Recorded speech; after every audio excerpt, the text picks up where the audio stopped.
Sound off for Chesterfield. Chesterfield, the only cigarette in America to give you premium quality in both regular and king size, brings you Dragnet.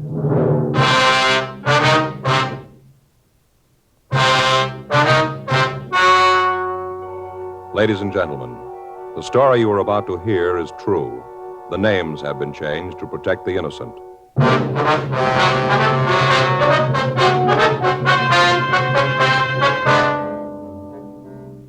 You're a detective sergeant. You're assigned to homicide detail. The body of a dead man has been found in the rear of his shop. He has been brutally beaten to death. The killer is unknown. Your job, find him. Thousands are changing to Chesterfield, both regular and king size, because Chesterfield is the first and only cigarette to give you premium quality in both sizes. That means king-size Chesterfield contains tobaccos of better quality and higher price than any other king-size cigarette. It's the same fine tobacco as in regular Chesterfield.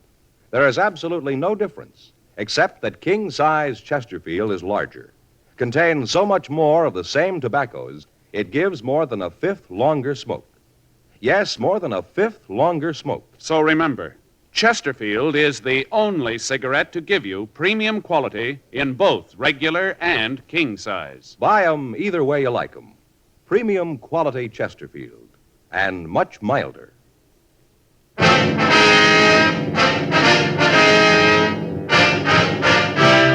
Dragnet, the documented drama of an actual crime. For the next 30 minutes, in cooperation with the Los Angeles Police Department, you will travel step by step on the side of the law through an actual case transcribed from official police files. From beginning to end, from crime to punishment, Dragnet is the story of your police force in action.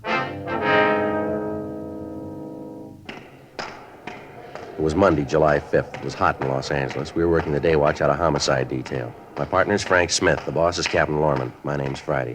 It was 7:58 a.m. when I got to room 42. Homicide. That you, Joe? Yeah. How's it going? Don't ask me. What's the matter? Went to the beach yesterday. Got so sunburned I could hardly sleep last night. I'm just miserable, Joe. It's going to be a week before I can wear a shirt without feeling I got army blanket on. Well, can't you get something for it? Something to make it feel a little better anyway? Don't bring that up either. What's that? If you've got any homemade remedies for sunburn, keep them to yourself. I've had them for now. Yeah, why? What's the matter? Like I said, we went to the beach yesterday. Beautiful day. Faye fixed up a lunch, sandwiches, potato salad, deviled eggs, all that stuff. Yeah, I know. We went down to Castle Rock, down the highway. Yeah. Just had a ball. Just great. Kids played in the water, and then when it got dark, we had a few 4th of July things for them. Sparklers, stuff like that. Mm-hmm. When I got home, and I started to feel it. What, the sunburn? Yeah. Back feels like it's on fire, Joe. Legs feel like I got them in hot oil. Believe me, it's terrible. Took off my shirt, pants at home, just sitting there in my shorts. I was trying to figure out some way to stop the burning, Yeah. Well, it happened. In comes Armand. Well, that's your brother-in-law, huh? Yeah. He's read in some magazine where tea is the stuff for burns. Right away, he starts brewing tea. Tea? Yeah. Kind you drink? Yeah. Tells me to lay down on the floor, right flat on my stomach. I was feeling so miserable, I'd have done anything to get rid of the feeling, so I did just lay there. And he starts putting tea leaves all up and down my back of my legs, and felt real good at first, kind of cool, Yeah. And all this time you're laying on your stomach there. Yeah, right in the middle of the living room floor. He put papers down first, so the tea wouldn't drip all over the floor. Well, you brew this stuff first. Yeah, and then they put the tea leaves on me, but then the tea leaves started to dry. They crinkled all up, and the pain came back. Just miserable, Joe. Well, did it do any good at all? I don't know.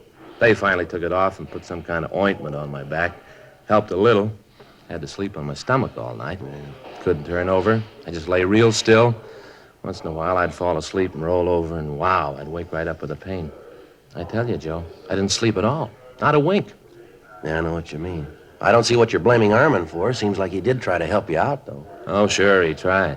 Whole thing was his fault. If he'd kept his big mouth shut, everything would have been all right. How do you figure that? A picnic. It was his idea, Joe. It's a hot shot. I'll get it. What is it? Killing down on Bixel.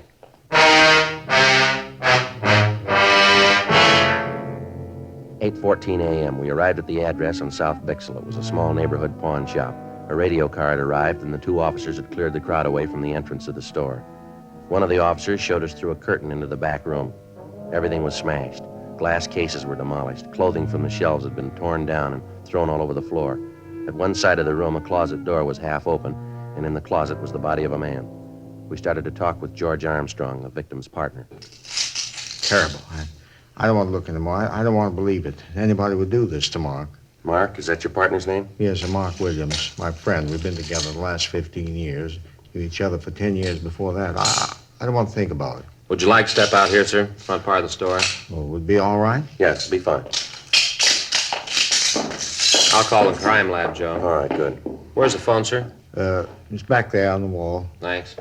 I'd like to ask you some questions, if it'd be all right. Yes? You discovered the body, is that right?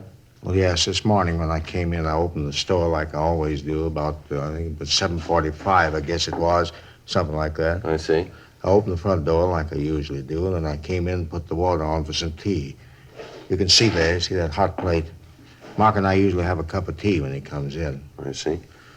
Well, then I went to the back room to hang up my coat. First, I thought that somebody had tried to rob the place. The way things, were scattered all over. Then I saw Mark laying on the floor, and I called you. They're on the way, Joe. Okay. Did you always open up the store by yourself, Mr. Armstrong? Yes, I don't know how it started, but somewhere along the line, I'd open up the place, and then Mark would clean up the shop and close. It's been that way for years. When did you last see Mr. Williams? That is, when did you see him alive? Saturday night. I left about 5:45. He was closing the place up. I told him that I'd meet him for breakfast Sunday morning. He wasn't there. I tried to call him at home, but there wasn't any answer. His landlady hadn't seen him.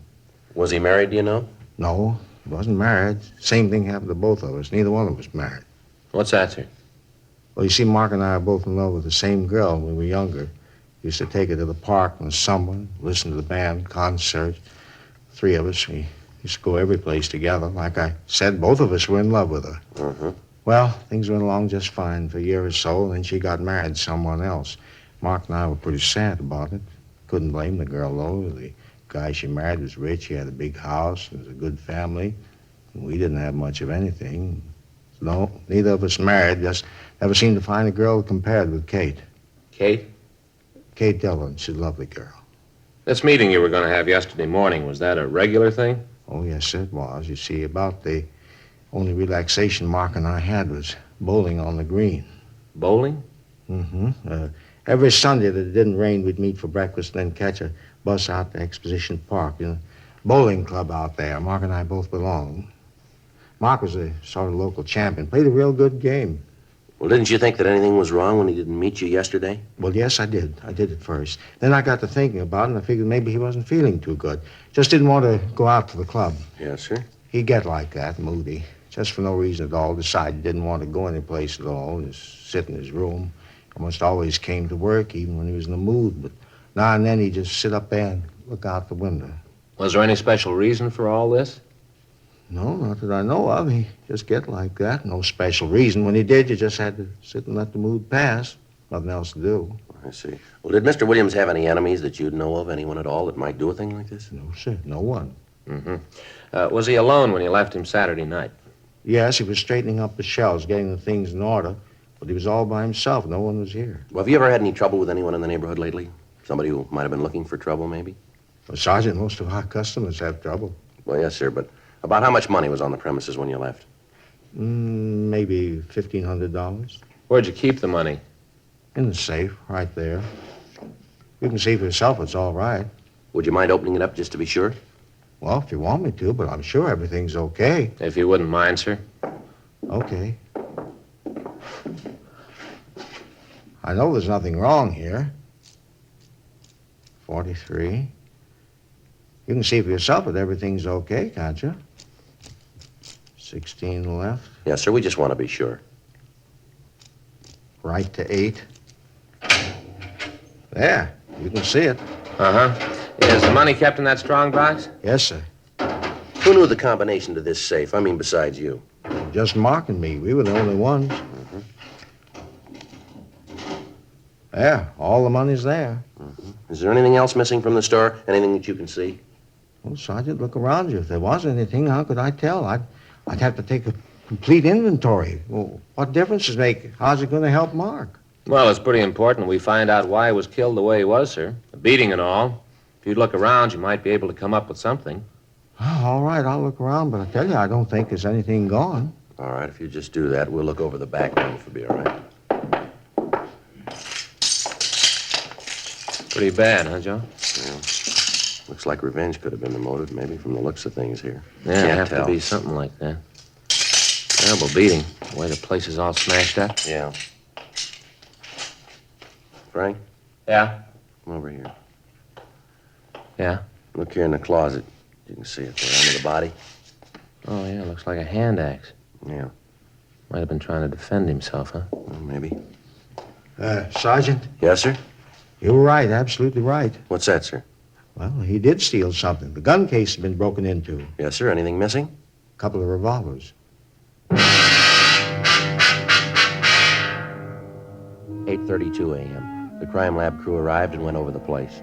In the back room, under a pile of clothes, they found a 10-inch length of lead pipe.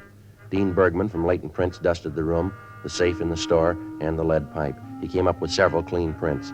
He rolled the dead man's fingerprints, and then he took Armstrong's. Comparison with those he'd found eliminated all of them except a partial print on the safe. The coroner arrived and removed the body. Frank and I canvassed the neighborhood, but none of the people in the area had noticed anyone suspicious in the last few days. We called the office, and Sergeants Joe LaMonica and Howard Hudson came out to help us in the search of the vicinity. The axe found in the hands of the victim, Mark Williams, had stains on the blade. A closer check of the pawn shop showed that several articles other than the guns had been stolen. George Armstrong gave us a complete list of the missing property along with the serial numbers of the guns. 11:34 a.m. Frank and I checked back into the city hall. Frank, did you get the APBs out? Yeah? Notified the pawn shop detail. Any word from LaMonica and Hudson? No, not yet. At least there's nothing in the book there. I get it. Homicide Friday. Oh, yeah, Joe. Mm-hmm. Yeah. No, we haven't heard from him yet. No. Where? Yeah. Yeah, well, that figures. Uh-huh. Okay, thanks. It's LaMonica. He and Hudson found a blood-stained shirt in an alley behind an apartment house a couple of blocks from a pawn shop. Yeah? Checked the apartment register, and they found a Wallace Holmes listed. Holmes? Yeah, LaMonica knows him. Yeah? Just served 6 months for violation of the Narcotics Act.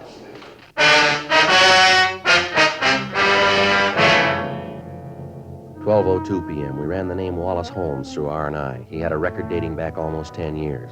He'd been arrested twice for violation of the state health and safety code and once on suspicion of 211 PC. We talked to the neighbors in the apartment building where he lived, but they told us that Holmes had been in bed with a bad cold for the past 3 days.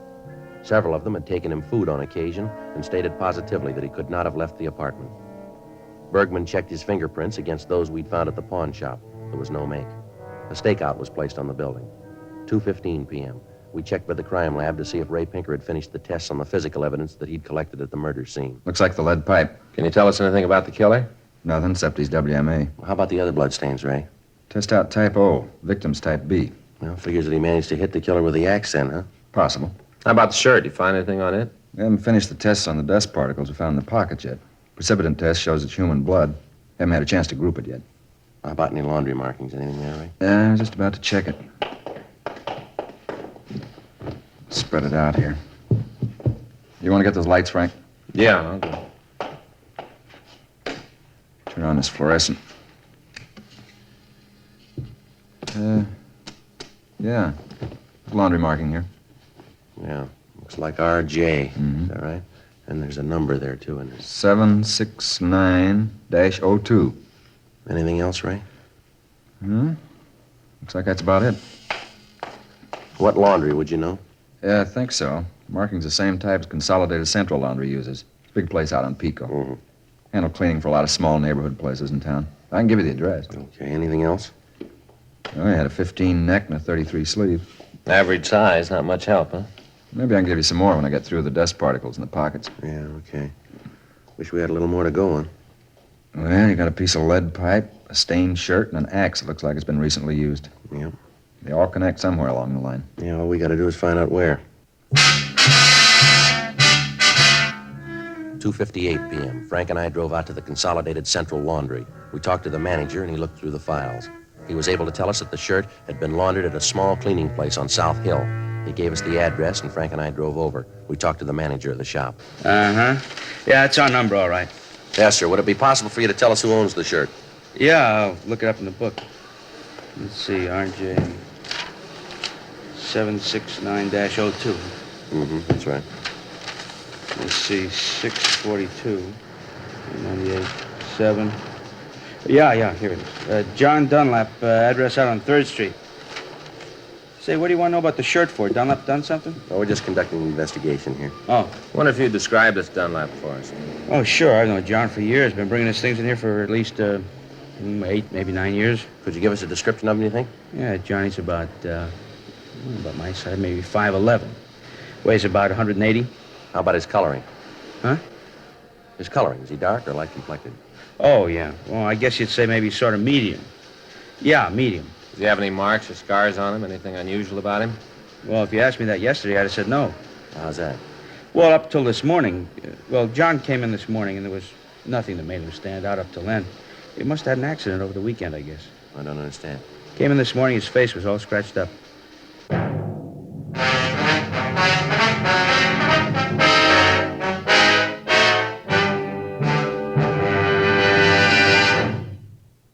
You are listening to Dragnet, the authentic story of your police force in action.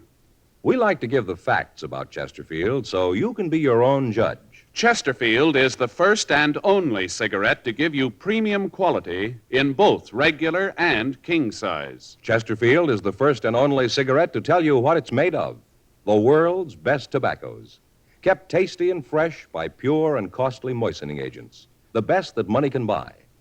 And Chesterfield cigarette paper is of the highest purity. Now, Chesterfield is the first cigarette to present this scientific evidence on the effects of smoking. A medical specialist is making regular bi-monthly examinations of a group of people from various walks of life. 45% of this group have smoked Chesterfield for an average of over 10 years. After 8 months, the medical specialist reports that he observed no adverse effects on the nose, throat, and sinuses of the group from smoking Chesterfield. I'd say that means real mildness. Either way you like them, regular or king size, you'll find premium quality Chesterfields much milder.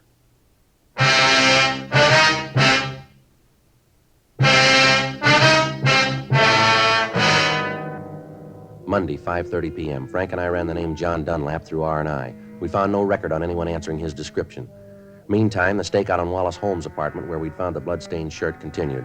Ray Pinker had finished the test on the shirt and found that most of the blood on it was type B. However, there were also small traces of type O. The tests on the dust particles found in the pockets of the shirt netted us nothing. 6:15 p.m. We drove out to the address given us by the cleaning shop. It was a large apartment building. Dunlap was registered in the penthouse. We took the elevator up and rang the bell. Yeah? John Dunlap, That's right. What can I do for you? police officers would like to talk to you. Police? What do you want with me? Just like to talk to you. Okay, come on in. You can see you caught me in the shower. This is my partner, Frank Smith. My name's Friday. How do you do? How do you do, sir? How do you do? Hey, you mind if I go ahead and get dressed while we talk? I got a date and I don't want to be too late. No, it's all right. Go right ahead. Come on in here. What is it I can do for you, officers? Well, I wonder if you could explain your movement Saturday night. Saturday night? Yes, sir? Well, let's see. I played golf in the morning, got back from the club about 6, I guess. Miserable game, 102, lost $35. Sure was off Saturday. Just a minute, sir. You tell us what clothes you want. We'll get them for you. All right, hand me that shirt there, the blue one, huh? Here you are. Sure, a miserable game Saturday. 3-putted almost every green. Nice-looking shirts, Dunlap. Like 'em? Well, they're nice-looking. Where do you get them? I have 'em made. Can't wear store-made shirts. Neck's too long. Collar doesn't fit right. What'd you do after you got home from the golf club? Took a shower, then went out. Had a date. Lousy game ruined the whole evening. Sir? Well, after that crummy 102, I really played the 19th hole. Got pretty loaded. By the time I got to Alice's, I was in a rare mood. Alice? Yeah, Alice Miller. Anyway, I was about half hour late, and she was fit to be tied. We were supposed to have dinner out in Malibu. Took us about an hour to drive out there, and Alice kept getting madder as we drove. I guess I didn't help things out any. I was in a foul mood and didn't keep it to myself. Yeah. Well, by the time we got there, really going at it, silly thing, no sense to the argument at all, but it just kept building. Either one of you married? Yes, sir. My partner here is. Well, then he knows what I mean. Well, we didn't get down to the beach till about 8:30 or 9. We got out of the car, and Alice said she wanted me to take her back home. I told her we'd just gotten there. She said she didn't care, wanted to go home. Yeah. I told her if she wanted to leave, it was okay with me, and I turned around to walk down to the house. You know, it's pretty dark down there. Uh-huh. Well, I walked right over the embankment. Must have fallen over about 6-7 feet. Didn't hurt myself much, but you can see I scratched up my face. Yeah, we can. Well, the long one, though, I guess it was worth it. How's that? Well, Alice was so scared she ran down to me, and the argument was all over. We went on into the house and had dinner. How long were you there? Oh, I guess until, maybe 2:30, 3 in the morning. Got to playing charades. Time just went. You happen to know what blood type you have? What?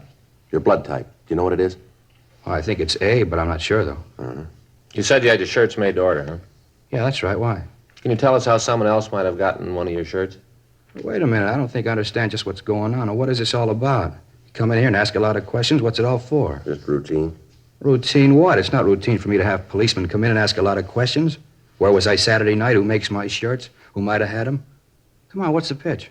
All right. Do you know a man named Mark Williams? Williams? No, Tom Williams sells insurance. No, Mark Williams. No, I don't think I know him, Mark. Anyway, what's he got to do with this? He was killed Saturday night. You figure maybe I did it? Well, a shirt that belongs to you was found near the scene. My shirt? That's right. Same label. Check the laundry markings in it. Your laundryman said it was your shirt. Said it was your number. You talked to Harry? Yeah, if that's his name, I guess we did. Well, I don't understand it. Hey, wait a minute. Yes, sir? A couple of weeks ago, I gave a half a dozen shirts to the woman who comes in to clean up the place. She might know what happened. Let me call her and find out. I got her number here someplace. Yeah, here it is. If anybody knows, she would. A couple of weeks ago, told her she could have them. I don't know what's the matter with them. Hello? Mrs. Lambert in, please?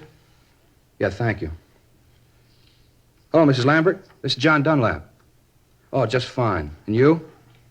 That's good. No, I just want to know what you did with those shirts you took a couple of weeks ago. Well, no, Mrs. Lambert, I did give them to you. I just want to know what you did with them. Uh-huh. I see. Well, can you give me the address? Well, just a minute. I'll get a pencil. You have a pencil, officer? Here you are. Thank you.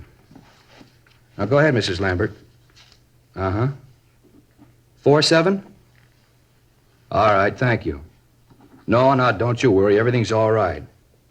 Yeah, well, thank you, Mrs. Lambert. Yeah, I'll see you then. Right, goodbye. A real character. Thought I wanted the shirts back. Did she tell you what she did with them? Yeah, I said she sold them to a second-hand store down on Bixel.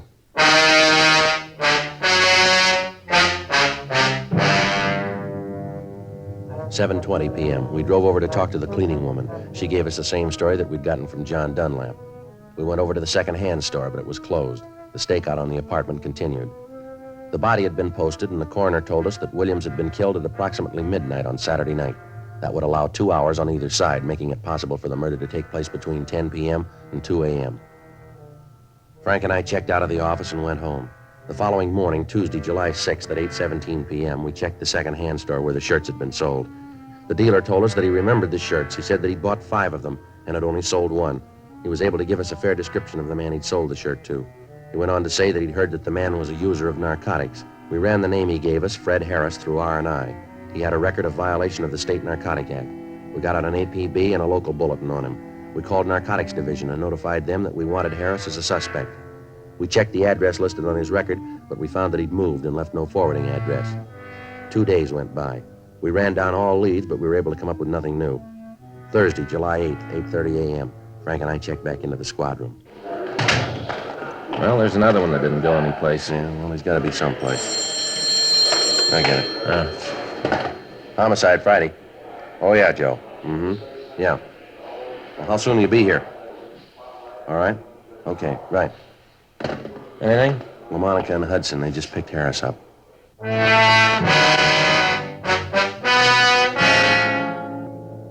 11:20 a.m. Fred Harris was brought to the interrogation room. Frank and I talked to him for about an hour, but other than his name, he refused to tell us anything.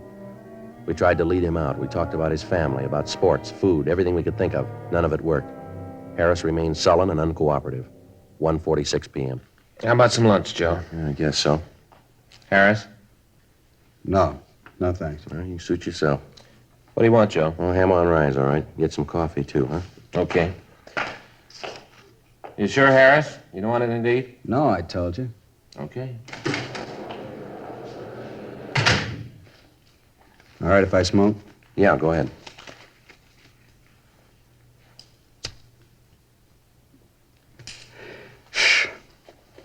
Why don't you want to talk about it, Harris? About what? Why you killed Williams? Who says I did? That's the way it looks. It looks wrong. Well, you figured for yourself, Harris. When you killed the old man, you weren't very careful. You left a couple of prints around the place. Yeah? Shirt you wore, we got that. Found it right where you dropped it. Ran that down, leads right to you. Got the man who sold it to you. Identifies you. Maybe he's wrong. No, you know better than that. When they picked you up, you were carrying some of the things you stole from that pawn shop. You can't account for your time on Saturday night. I told you I didn't do it. I didn't kill the old man. I just don't remember where I was that night. Didn't that happen to you? You go someplace and a couple of days later you can't remember where you were. Doesn't that ever happen to you? Oh, yeah, once in a while. Hey, you see? How you expect me to remember when you sometimes forget? You a user? What are you asking that for? You got the record. Look it up yourself. Roll up your sleeve. All right. You're a user. You work for a living? Yeah, sometimes. What do you do? Whatever I can. When'd you last work? A couple of weeks ago. You haven't worked since then, huh? No. Where'd you get that stuff they found on you? I don't know. Must have bought it. Any idea where? No. You bought the stuff and you don't know where. That what you want me to believe? Believe what you want. I don't care. Well, here's what I believe. You tell me if I'm wrong. I think you went to the old man's pawn shop about closing time on Saturday night. You had a big yen on and no money to make a connection. You tried to rob the old man. He didn't like it and you killed him. You killed him with that hunk of lead pipe we found, the one with your fingerprints all over it. Then you tried to get the safe open and you couldn't. So you wiped it clean, grabbed what you could carry, and you ran out of the store. A couple of blocks away, you calmed down and took a look at yourself. You threw that shirt in the ash can, then you went up to Wallace Holmes' apartment to try to make a connection, didn't you? He tell you all that? No. Now, come on, how about it? Holmes tell you that? Now, look, you're a little mixed up, aren't you? You just answer, you don't ask. Sure, he told you. You never found out if he did. My big pal, Wallace Holmes. After all I'd done for him. If I had a nickel for every pop I shared with that bum and he cops out on me, blabs everything to you. The one guy I'd have done anything for. Give the guy the shirt off your back, and this is the thanks I get. Well, that's your big trouble, Harris. What do you mean? You ought to hang on to your shirts.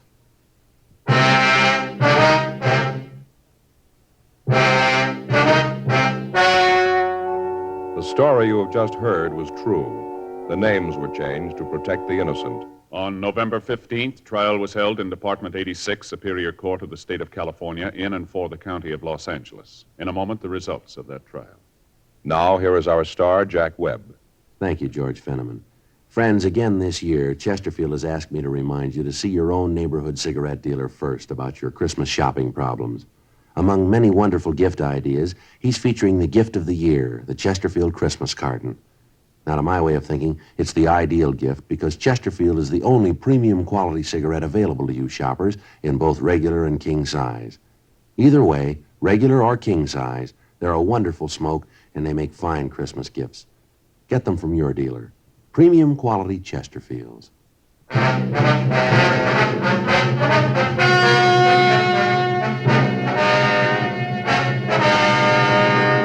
Fred Richard Harris was tried and convicted of murder in the first degree. He was executed in the lethal gas chamber at the State Penitentiary, San Quentin, California.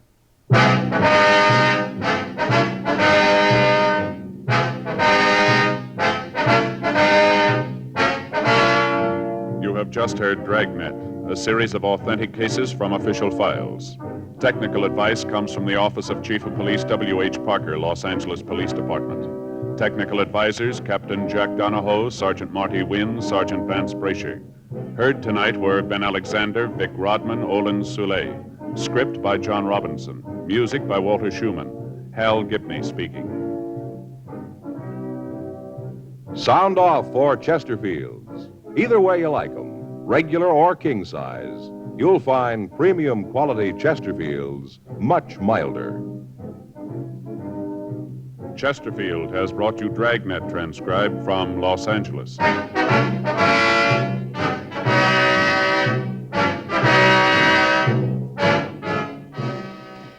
Tonight, it's more adventure with Barry Craig, confidential investigator on NBC.